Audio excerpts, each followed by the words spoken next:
আগের দিন আমরা ভিডিওতে একটা বিষয় নিয়ে আলোচনা করেছিলাম, সেটা হলো মেস কুইয়ন ক্লাব। আজকে সেই বিষয়ে বিস্তারিত আলোচনা করব। এফসি বার্সেলোনা শুধু কি একটা ফুটবল ক্লাব, নাকি তার থেকেও অনেক বড় কিছু? কেন এফসি বার্সেলোনাকে বলা হয় মেস কুইয়ন ক্লাব? মেস কুইয়ন ক্লাব এই কথার মানে কি? মেস কুইয়ন ক্লাব একটা কাতালান বাক্য, যার অর্থ শুধু একটা ক্লাব নয়।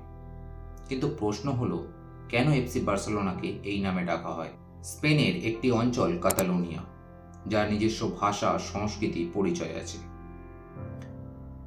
আর এই পরিচয়ের সবথেকে বড় প্রতীক হলো এফসি বার্সেলোনা।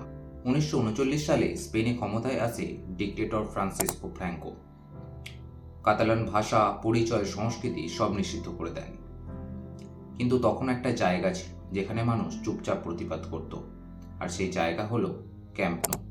স্টেডিয়ামে গিয়ে মানুষ কাতালান ভাষায় কথা বলতো, গান গাইতো, তাদের নিজেদের পরিচয় প্রকাশ করত। এফসি বার্সেলোনা তখন শুধু একটা ফুটবল ক্লাব নয়, একটা আন্দোলন হয়ে ওঠে। বার্সেলোনা কখনোই শুধু ট্রফির পেছনে দৌড়ায়নি। এই ক্লাব দাঁড়িয়ে রয়েছে ভ্যালু, ইউথ, আইডেন্টিটি আর ফুটবল ফিলোসফির ওপর।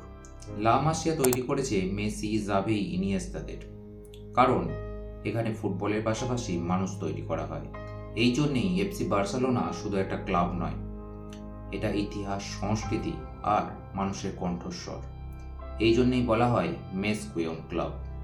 আপনার কাছে বার্সা মানে কি সেটা অবশ্যই কমেন্টে লিখুন। ভিডিও ভালো লাগলে লাইক দিন এবং ফুটবল হিস্ট্রি পেতে অবশ্যই সাবস্ক্রাইব করবেন।